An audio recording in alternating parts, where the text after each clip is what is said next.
Very good evening to all our viewers and welcome to this week's edition of The Agenda. My name is Toibon Jebela, your host. Tonight we are very privileged to have the High Commissioner of Britain here in studio, that is Charles Moore, to really share with us not only the issues that have made headlines in the press this week, but also the general relations between Namibia and the UK. His Excellency, thank you very much for making time. Thank you for having me. Yeah, wonderful. Yeah, I think to kickstart the conversation, really, if we can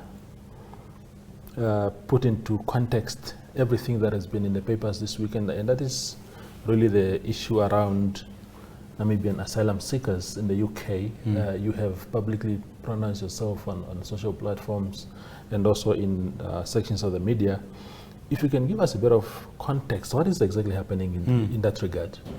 Okay, no, sure, and thank you for the opportunity to talk about it, because there's been a little bit of misinformation, a little bit of confusion caused by all this information coming out, and it's not a new issue. I mean, although the issue of Namibian asylum seekers has suddenly sort of exploded onto the front pages. It's not a new issue. It's been going on for a while, and we have figures going back to 2001, when we only had 1 or 2 Namibian asylum seekers. But in the past year, in 2022, there was obviously a lull during COVID, but in 2022 it increased significantly, so that every 3 months we were seeing about 150 asylum seekers, Namibians who turn up in the UK at the border and claim asylum. And the main issue is that Namibians at the moment are what we call visa-free nationals. So whilst anybody needs a visa to study in the UK, to live or to work in the UK, Namibians don't need a visa to visit the UK.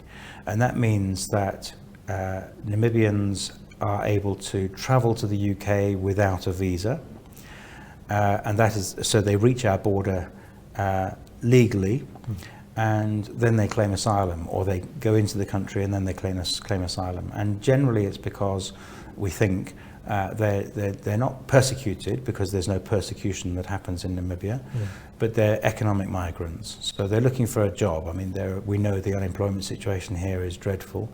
We know that there is plenty of wealth inequality, but we also know that there is not any persecution of people depending on their religion or their sex or their gender or their tribal race. So there's no realistic reason for people to claim asylum from Namibia. But the figures have been increasing gradually and significantly over the past year, and have reached a point where we're very concerned about them, and we're working with the Namibian government about how we can now return those people from the UK. And when you claim asylum in the UK, it takes possibly more than a year for your asylum claim to be assessed. And so those Namibians are in the UK, they're unable to travel, they lose their right to travel, they lose their right to leave, to return if they want to, until their claim is assessed. And the vast majority of claims are dismissed because there's no grounds to claim asylum from Namibia. And at that point, they have to return. They can either return voluntarily, or they have to be arrested and removed. You spoke now, but I think you only stated it on social media the other day. I was checking your Twitter feed where you spoke about. You're my follower. Yeah, I do follow, definitely. But the issue of state persecution, is that sort of the one of the conditions to be accepted as an asylum seeker in the UK, or why is that? Well, there's no single reason, but asylum exists so that we can offer a place of safety to people who are at risk from their own country. And that's the same with every country. I mean, Namibia has asylum seekers. You have Osire refugee camp. and that offers asylum to people who are at risk coming from DRC or from Cameroon or from other countries. We do the same, and we have many hundreds of asylum seekers arriving from Syria, from Iran, from Iraq. But asylum exists principally to provide you a place of safety when you're fleeing persecution. So if you're at risk of being arbitrarily detained, if you're at risk of being tortured, if you're at risk of being persecuted or put in prison for being gay or for believing in Christianity, those are the people that we're protecting through asylum. And that's what asylum is really for, is to save your life when your life is not safe in your own country. And none of that can be applied to Namibia. There's no arbitrary detention, there's no torture. You're not persecuted or prosecuted for your religious belief, for anything you say. There's a free press, a much freer press than many, many countries. You know, your media freedom is enviable. So you're not persecuted. And therefore there's no real grounds for claiming asylum in the UK. Yeah. I mean, what has been sort of the recurring theme in what they project to be the reason why they seek asylum in the UK?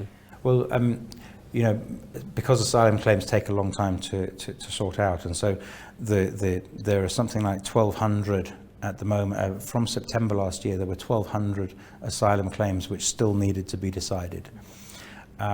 So most of the people who arrived last year in 2022, we don't have access to that information because the claims have not been decided. Anecdotal evidence suggests that they may be claiming that they are persecuted for being LGBT. It could be that they're running away from, I don't know, they come up with any number of reasons why they claim asylum, but we have to listen to their reasonings and determine whether there are any reasonable grounds for them to flee their country of origin. Yeah. And the vast majority, we find that there are no grounds. I think, you know, our assumption is that people are simply taking a legal route to get into the UK and claiming asylum so that they can then live and work in the UK, because perhaps the unemployment situation here it doesn't give them much prospect for gainful employment. Yeah. But it's not right. Yeah, I get that. You know, are there other avenues that they can pursue if they were now to be a bit more honest and say, look, the real reason why we are living in Namibia is economic related? In that case, what are the other avenues available to them? Well, I mean, it's very similar to, you know, I think it's helpful to see it from the other way around. So I couldn't simply come into Namibia as a visitor and then start a job. I need permits. You know, you need employment. In Namibia, rightly, the government would want to make sure that a British citizen coming here to work isn't taking a job away from a Namibian, that they have the right to live and work here. Same with the UK. I mean, if an employer offers you a job in the UK, you need a visa to go in, but your visa will state that you're eligible to work because you've got a job opportunity. So yes, if you can find a job in advance, you're welcome to go and work in the UK. To study in the UK, again, you need a visa, but that's a perfectly legal entry. But you can't just walk into any country and then find a job and work. And the UK is no different from Europe or USA or most places in Africa for that. Yeah. Here at home, what has been at a higher level? I know that there's been some sort of engagement between your office and some state organs here. What has been the nature of the conversation? It's actually about how we deal with this as partners. You know, I've been very clear on two things. One is that I don't believe there's any reasonable grounds for claiming asylum from Namibia. We have full confidence that this is a safe and stable democratic country. And in many of those cases, it's an envy of many other countries, your stability, your safety, your security. So we have no concerns about that. And we share concerns about people wanting to claim asylum, principally to find employment illegally.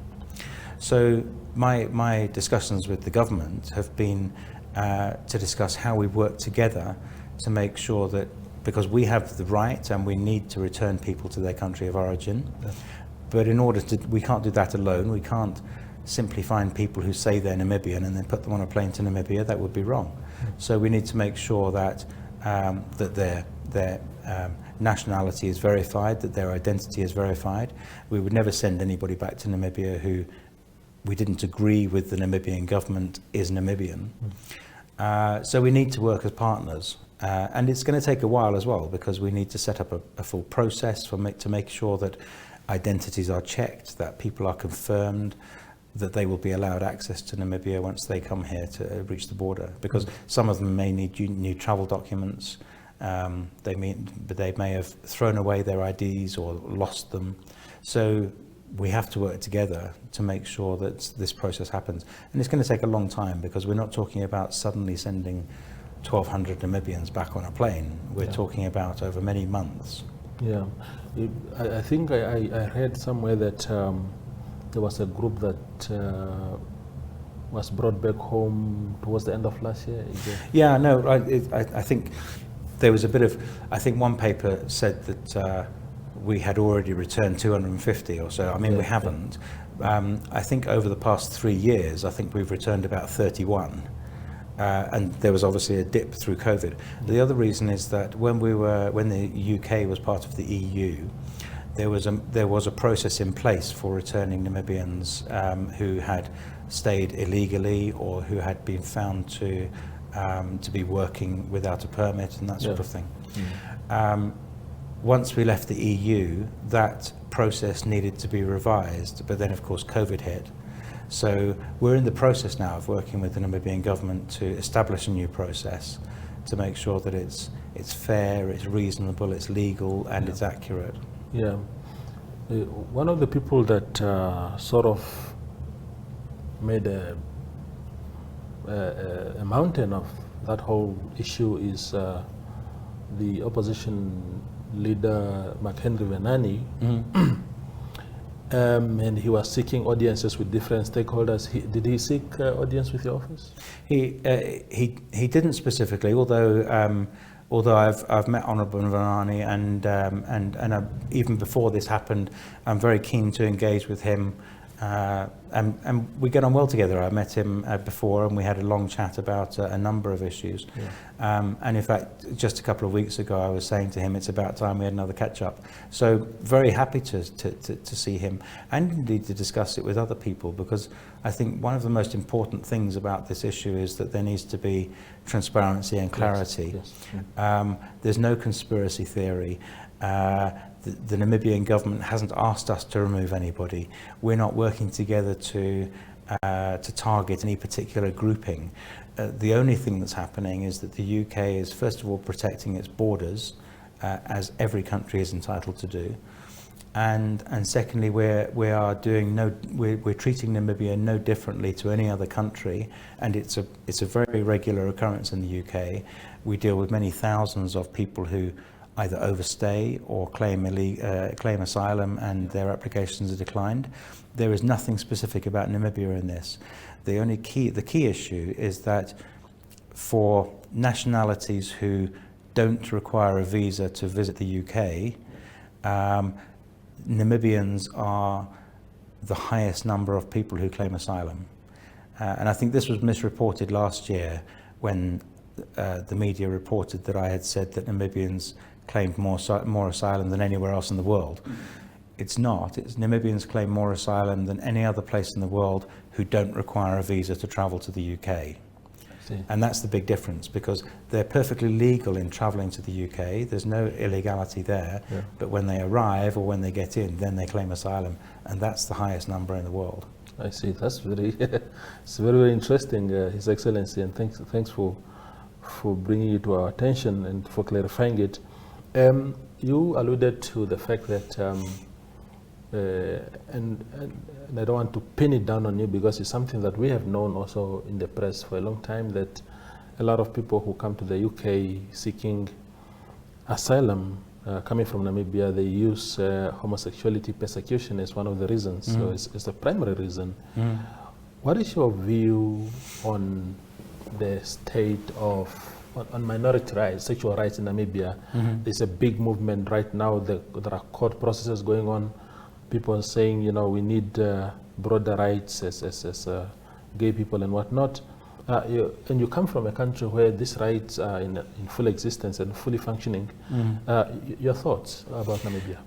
It's a complex issue, and it's you know, we respect where Namibia is at the moment, and it's essential that we do respect that because you know, our own journey towards full LGBT rights and equality, and we're very proud of what we've done, but we're not hiding from the fact that it took us decades to get there.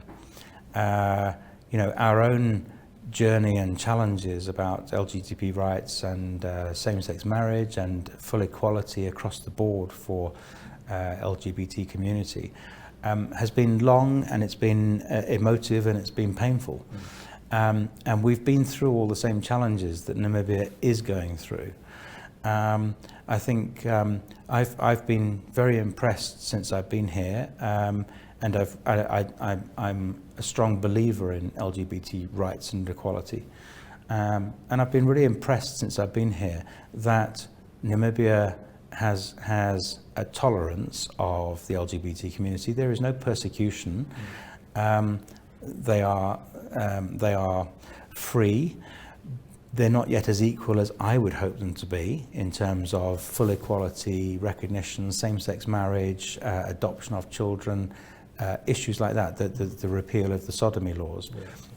I would want that because I come from a country where those have been enacted, and it's proven in our country, in our society, not to be a problem. But I fully respect where Namibia is on that scale at the moment, and every country is on a different level of that scale. And I'm not trying to push that agenda. Yeah. You know, I'm very happy to say where the UK is and how we got there, but I'm also happy to recognise that it was challenging for us too. That's not something that we can suddenly say, right, we've done it, so now you have to do it. Yeah, yeah. That's not the case. If there's any support that's needed, then we're happy to do that. But I think, you know, Namibia is a place where the LGBT community are not persecuted. They are free to be in public without being shouted at or arbitrarily imprisoned or with stones thrown at them and that sort of thing, which happens in many, many other countries where LGBT issues are not so respected. Yeah. So I think it's an ongoing issue. I'm happy to talk about it openly, and I hope to engage with the government openly about it as well. But there's a reticence there for the government to engage on those issues. So, but that's something we can respect because we've been there ourselves. Wonderful. We go for a quick break and then we return for the second part of the show.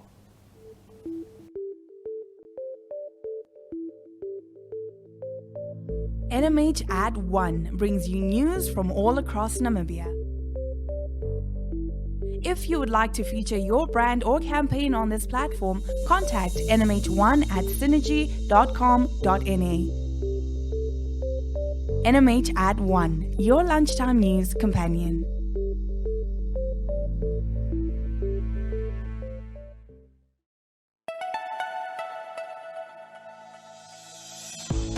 Irongo Talk brings you community news in the Irongo region. Irongo Talk aims to reach coastal residents, keeping them updated on what's happening in their community. This show is broadcasted on NTV, 102.com, and cross-shared on the following Facebook platforms: Irongo, The Republican, Algemene Zeitung, Namibian Sun, and Namibia Media Holdings. Irongo Talk focuses on community news, weather update, fishing report, helpful tips, as well as sport and entertainment. For news-related or advertising queries, contact irongotalk@synergy.com.na. Irongo Talk, our community, your news.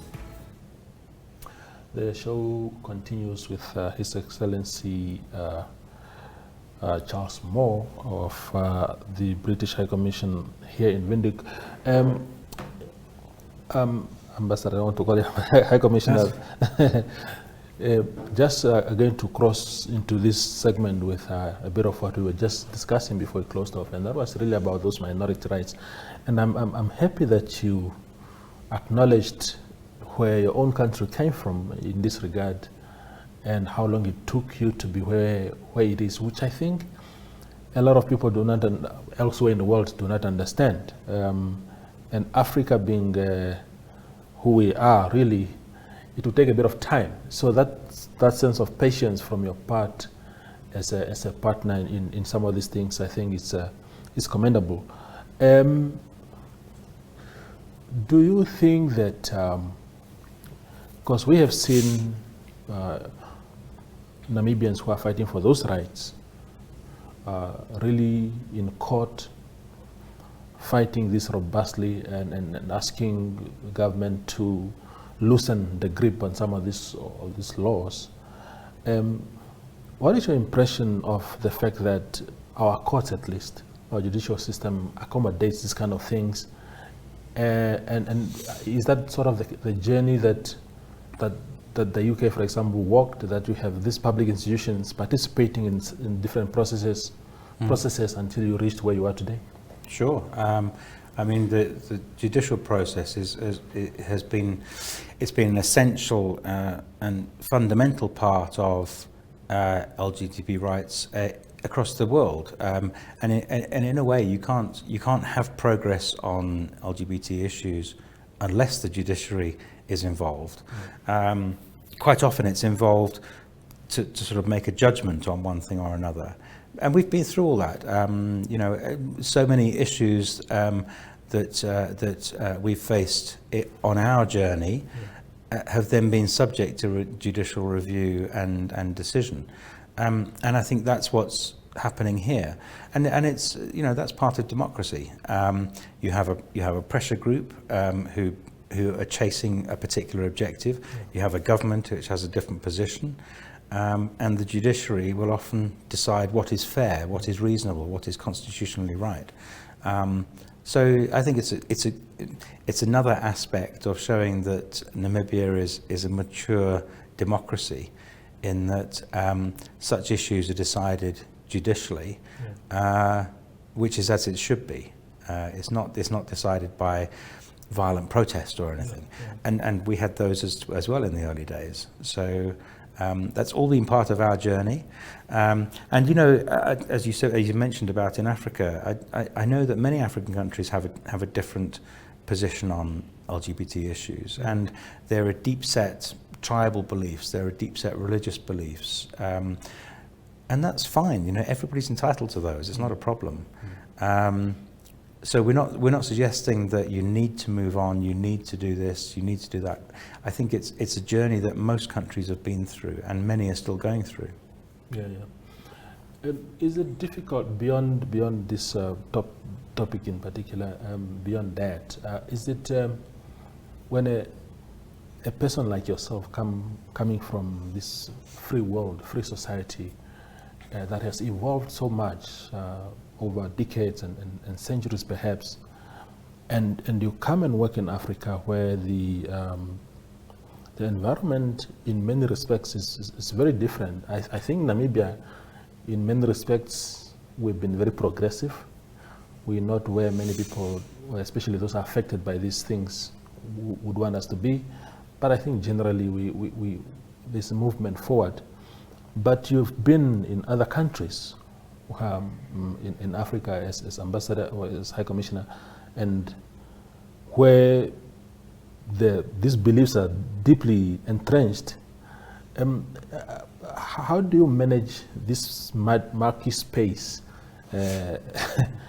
just essentially? Well, I think that's one of the great privileges of being a diplomat is to see and to understand different cultures. And I recognize that anywhere I go as a diplomat, I'm a visitor to that country. but I also want to understand what it's like to be a national of that country, and I'll never be a national of Namibia. But you know, you mentioned freedoms, and I think, you know, Namibia is in a fantastic place in terms of freedoms, in terms of safety and security. I mean, I feel far, far safer here than I do in parts of London. And I have no shame in saying that whatsoever. The people are much warmer. Africans talk a lot more, you engage a lot more. If you're in London, if you go on the train, you can hear a pin drop. No one talks to each other. And if I did talk to you, you'd say, well, why is he talking to me? What does he want? Here, it's natural. If you're in a bus, you talk to each other. Absolutely. And so actually, there's many things that actually we should be learning from you, and we are learning from you. It's not about west or east or south or north. It's different cultures, but it's actually about, that's the thing I enjoy with diplomacy, is coming to a society like Namibia, feeling the freedoms, engaging with people. People are happier, people are safe. You know, it's great. Yeah. Let's talk about the relations between the two countries. What is the status? What is your assessment of the status of Namibia-UK relations, and what is it anchored on, and what is it that we want to do going forward? Well, I mean, I think we're both democracies.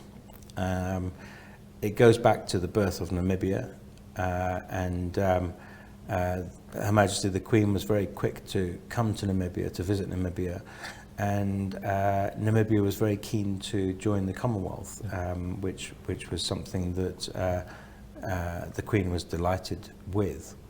So becoming Commonwealth partners was actually really important.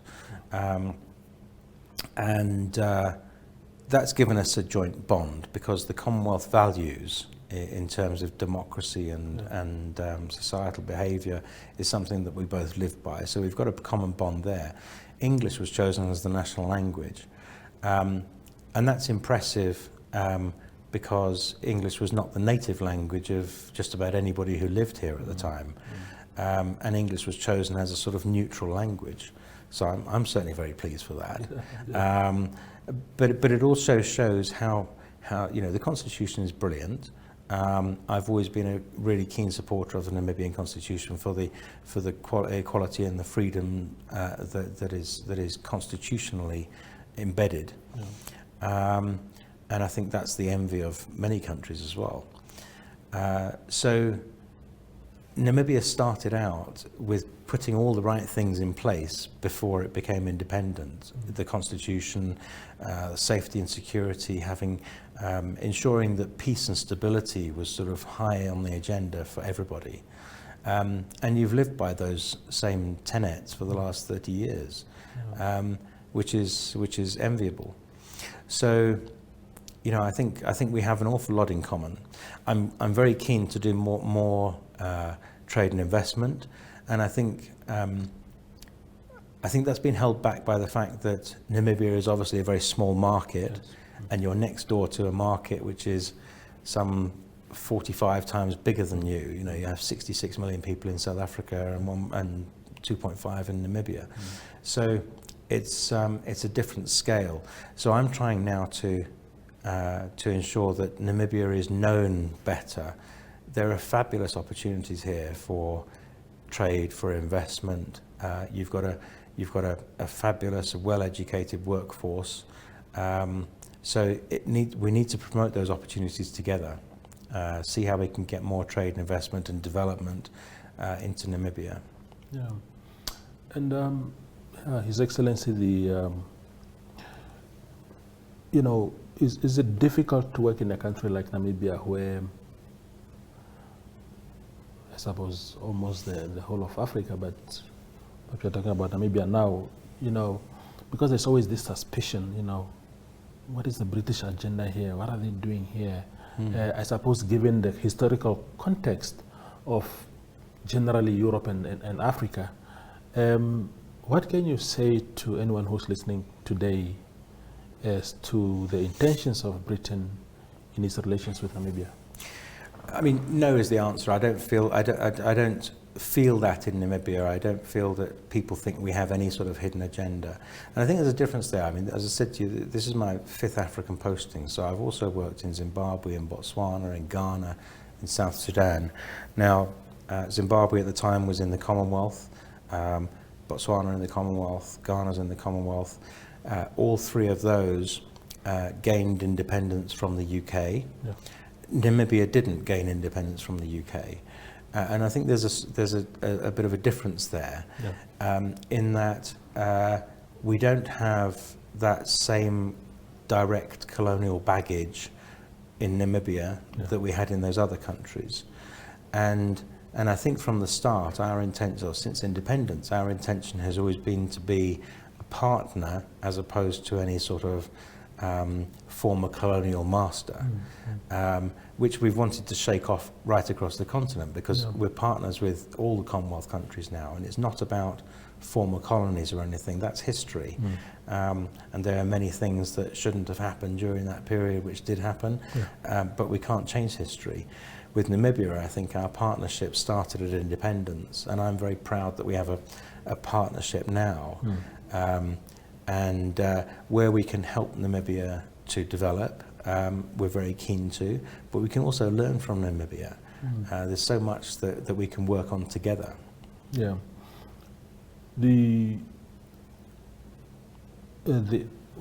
What are some of the things, if you were, of course, I know it's it's a very difficult question perhaps, but it's well meant. If you were to sort of advise the Namibian government, Namibian leaders, and Namibian people about some of the things that they can do better. You've been here for 2 years. You must have seen certain things, but here they could have done it this way.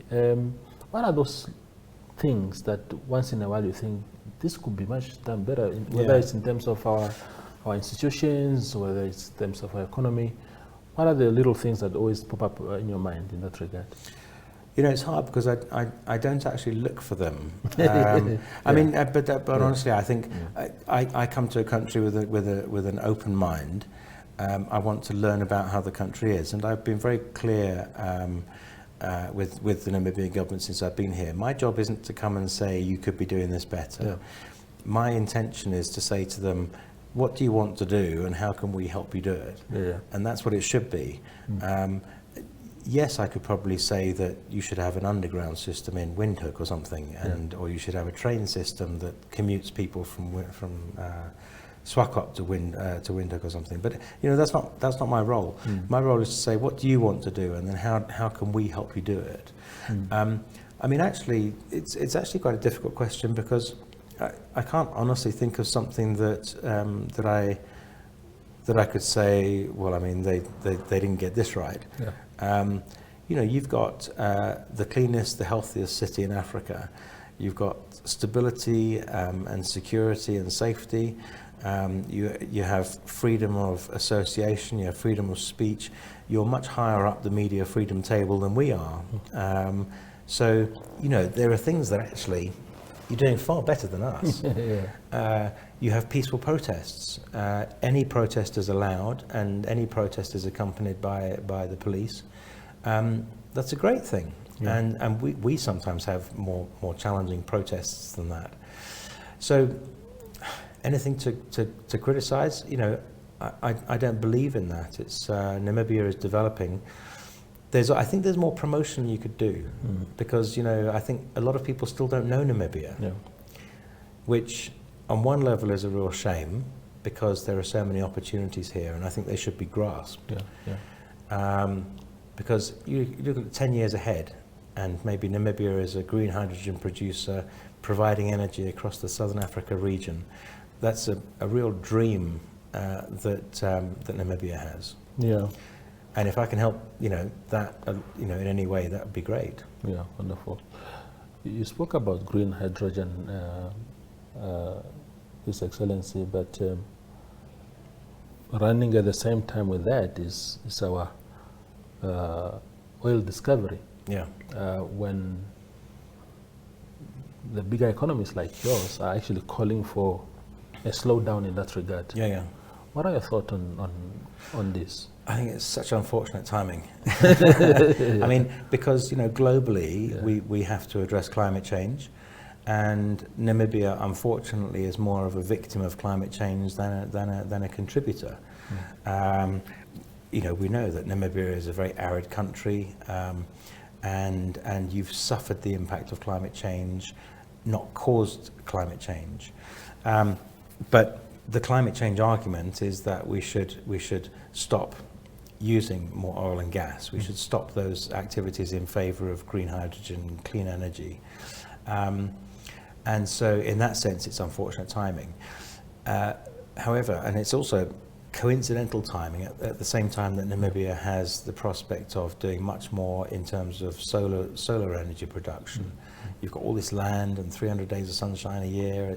It's a perfect environment for solar. Yeah. You've also got a perfect environment for wind. I mean, you've got arguably the world's best wind farm capability, and the UK has the largest wind farm existing. So there are areas where we can work together there. You've got all the land that you need for green hydrogen production, for desalination, for clean energy. Yeah. And those are really exciting opportunities. Now, and I don't think you should ignore the oil prospects, because the potential oil find off the coast is meant to be phenomenal. And it's going to take many years to wean the world off oil. It's not going to stop in 2030 or 2050. Yes. So actually, if there is a realistic prospect of using that oil, we're not in a position to say to you, no, don't touch it. Yeah. If we're a developed economy which is giving up oil, trying to move away from oil, it's not our place to say to Namibia, no, you can't now use that. In fact, you should use it if there's a prospect of providing economic stability and prosperity for the people of Namibia. Grab that chance. Yeah, wonderful. We go for the last break and then I return for the last part of the show.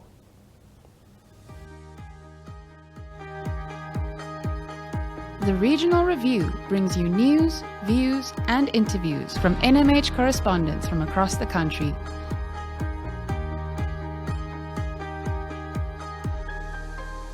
If you would like to feature your brand or campaign on this platform, contact regional@synergy.com.na.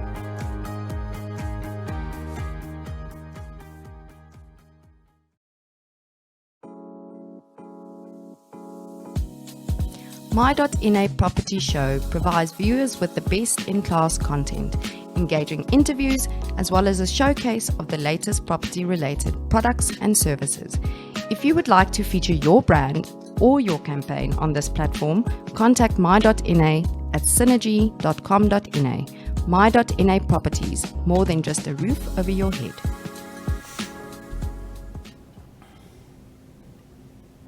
We continue with the show with His Excellency Charles Moore. He's the UK Ambassador to Namibia, High Commissioner rather. There's a question that I should have put to you in the very first segment of the show, but I forgot, and please understand me on that one. It's about this huge deal last year by the UK to transport some of its asylum seekers to Rwanda. And I just read an article this morning that suggested that there was a similar suggestion for the same thing to happen between Namibia and the UK. Are you aware of anything of that nature, or what was the nature of that conversation? Yeah, well, it's been the question of illegal immigration and asylum has been running for a long time in the UK, and you may be aware that over the past 3 years, the biggest concern of ours is illegal migration, where people are getting in small boats and crossing the channel from France to England. And it's that which has been a primary concern to us, people who arrive in the UK illegally and people who arrive there by dangerous means, usually in small boats across the channel, but also hiding in lorries and getting on ferries. And there's a huge flood of them. And last year was the highest number recorded. We had something like 45,000 people crossing in small boats across the channel in order to reach the UK. And, it's first of all, that indicates the desperation that some people have, fleeing their countries from persecution or conflict. But it's also wrong because asylum, the migration conventions suggest that anybody seeking asylum should do so in either the first or the last safe country they come to when they leave their own. And the UK is not the last safe country. I mean, they're in France, they go across Europe, so there are many countries in between their place of origin and the UK, but they see UK as a place where they prefer to be. But they're getting there illegally and dangerously. And it's those people who are in scope to be removed to Rwanda. And the message is that if you travel to the UK dangerously and illegally on a small boat, then you may be in scope to be sent to a different country. So hopefully the idea of the British government is that this will deter people going by small boats, because if they go in a boat and then realise that they're not actually going to end up in Britain, they're going to end up in a third country, that's not so attractive. This doesn't target people who arrive in the UK legally. So Namibians, as we started talking about, they travel legally to the UK on aircraft, and they arrive at the border. Nothing illegal about that. But then they claim asylum. But that doesn't mean that if they claim asylum on arrival that they will be sent to Rwanda. Rwanda is one specific agreement that has been developed between the UK and a third country to accept asylum seekers. So there's no other agreement, and not with Namibia in the pipeline. Okay. No, because so the suggestion that what is happening between the UK and Rwanda could be replicated here, you are not aware of any such arrangement? Well, I've been to Osire refugee camp here, and I've seen, it's well managed. It's almost a village in itself, in the middle of nowhere. I don't think the conditions would be right to engage Namibia on that sort of thing. It's a long process. There's lots of issues to consider, but there's certainly no negotiations going on to try and set up any similar arrangement. Okay. Now back to the normal things. The relationships between the two countries, or the relationship between the two countries, what are the, especially from an economic front, and you alluded to the fact earlier that, of course, we are a very small market at the door of a bigger neighboring country, bigger market. But what are some of the proudest UK investments in Namibia, for example? Can you maybe allude to? Well, we're trying to get more, because I think we've got an awful lot to offer in terms of green hydrogen, in terms of wind energy production. We've got a lot of expertise in that. Our trade has been so far not particularly large. I mean, only sort of 0.1% of the UK trade is UK Namibia. And that's usually things like vehicle parts, fruit and vegetables, meat. We trade in those sort of commodities. But there's opportunities for more, and I'm always keen to. I'm also keen to see how we can assist with Namibian exporters, so that we can upskill small and medium enterprises in Namibia, and there are some fabulous ones. Since I've been here, I've been very keen to do two things. One is to get to know more Namibian-made products. So made in Namibia, I'm very keen on. And secondly is to see how we can maybe make them export ready for the UK. And we've done a fair amount of training on this, especially SMEs that are run by women. So making sure that they are there's gender equality, but also empowerment for women who are leading SMEs, perhaps producing cosmetics or foodstuffs. they have to go through, they have to meet certain conditions for export, but also for export to the UK. Yeah. So we've done quite a lot of training on that, and I think that's really exciting, where you see a small business in the UK that may be producing marula hand oil or something. Yeah. If we can get that to market, okay, it's smaller quantities, but it's made in Namibia. Yeah. And I think Namibia has a lot that's made in Namibia, which isn't necessarily promoted and exported. And I'm keen to do more of that. Yeah. In terms of green hydrogen, coming from a country where this is sort of your it's your space, really. Is the Namibian government tapping into that opportunity with you?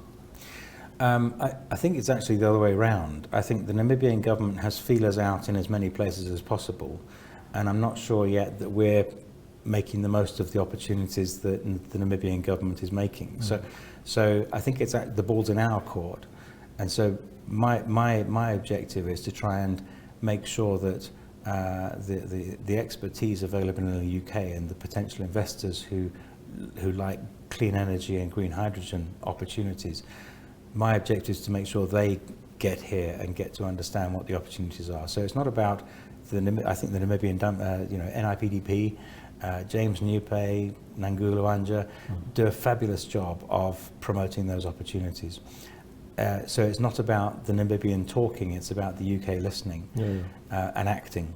So that's what I'm keen to do, is to make sure that I can get people here who then get to understand Namibia. Because you only come to Namibia once, and then you fall in love with the place, and then you see it's much easier to do business than South Africa. Yeah. It's a much nicer environment. There's much less crime. There's much less corruption. There's still regulation, and there needs to be more deregulation. But it's easier doing business in Namibia than it is in South Africa. So that's my message to UK: come out here, see, and you'll find that it's a lovely place to live. It's an easy place to engage. So the ball's in my court on that, I think. Yeah. At the global level, there are always these big economies, big powerful nations, sort of elbowing each other in from certain spaces. The West and the East, in particular China, for example, is not a there's always that competition, which I suppose is healthy. It's a healthy thing to do. But in your capacity here locally, does it work that way also with your Chinese counterparts here? Do you see eye to eye? Do you elbow each other? How does it work? No, I mean, I think the diplomatic community here is one, there's lots of national days. There's 38, 39 diplomatic missions in Windhoek. And with the majority of them, we get on very well. We don't necessarily seek each other out, but also whilst we might be national competitors, we actually talk about things very easily. And I'm very happy to see my Chinese colleague, and in fact the new Chinese colleague who's just arrived. Very happy to engage on, because I think it's important that we're all working in the same environment. I speak to my EU colleagues, even though we're not in the EU anymore. I speak to my American colleagues, and we discuss, because some things we can do together to help Namibia. Yeah. As I go back to my objective is to understand what Namibia wants and then see how we can help. Well, actually, we're all helping in the same way somehow. So I don't want to duplicate some efforts. For example, the US has a massive HIV program here. So I'm not going to step into that space with my more limited funds to work on sort of HIV. But I can maybe carve out a niche, which we do on GBV, for example, so gender-based violence. Yeah. And so it's important to engage with colleagues, because actually we may have funds that we can put in together on a certain issue and have joint impact. So part of being a diplomat in Namibia is not just engaging with Namibia, but it's about engaging with diplomatic colleagues. Yeah. So we are going to have elections, general elections next year. Yeah. As a as a partner, especially that meet us, that share the space in that democratic space, what would you like to see? Again, you've been very clear that you don't want to prescribe, but I'm sure there are ideals that you would want to see being adopted as we go through that what might be a very important transition in the history of our country. Well, I mean, elections for any country are always important. I mean, they might mark more of the same, or they might mark a change. And the country, you know, if there's a change, then there's a period of uncertainty, of change management that the country would go through. If you have a new party that comes into power, obviously there's a period of uncertainty and possibly also excitement. But you know, elections are about democracy, and so the first thing we'd be very keen to see is just open, fair, credible elections, and that's not something that we doubt. You know, so that's a great start, and then we follow the outcome of the elections just like everybody else will. If it's the same government, then we enjoy the same relationship, and if it's a new government, then we build a new relationship. I think, you know, this is Namibia's destiny, to have open elections, democratic elections, and we're not involved in those, but it's brilliant that there is that democracy and the democratic vote that happens in Namibia. Yeah, I suppose there are only two scenarios, and this is the last question to you, His Excellency. There are only two scenarios as far as that election is concerned, and that is really that either we get our first female president, or we get an opposition candidate actually winning the election. To the UK, does that matter? Does it matter who wins? No. Yeah.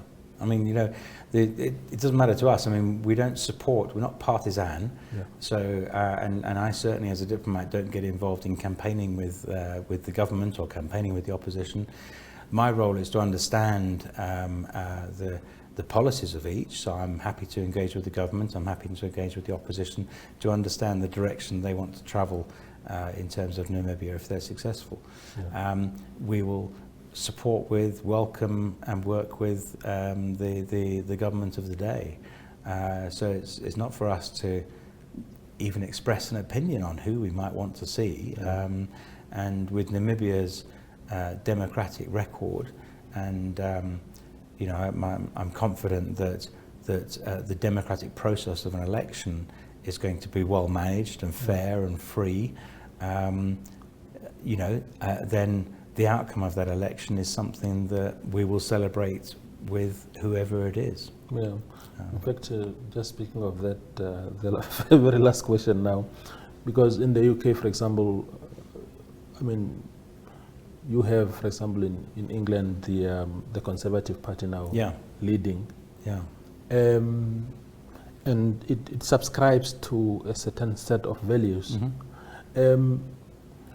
Does it occur that in a situation like that a government there would want someone with similar ideals, somebody that's sort of aligned to their line of thinking?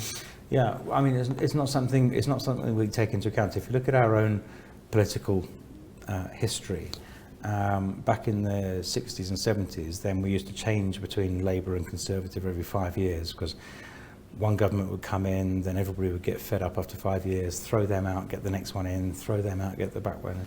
So it's gone backwards and forwards. Then we had the Thatcher years, where Thatcher was in power for 13 years, and then John Major, so another 5 years of that.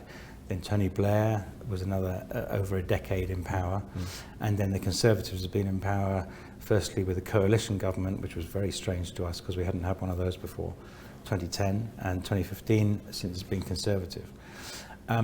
So throughout all that time, the government of the day in the UK doesn't have any aspirations for the government of the day in any other country. because we change just as much as every other country changes. But one thing that's also important to say on that is that whether we have Labour or Conservative in the UK, our foreign policy doesn't actually change much. Yeah. So whilst our policies on employment or finance or healthcare might change with a particular government, when there's been a change of government, our foreign policy has not really changed much. Yeah. We have the same global objectives in terms of peace and security, in terms of democracy around the world. That goes for Conservatives as well as it does for Labour. Yeah, wonderful. So, His Excellency.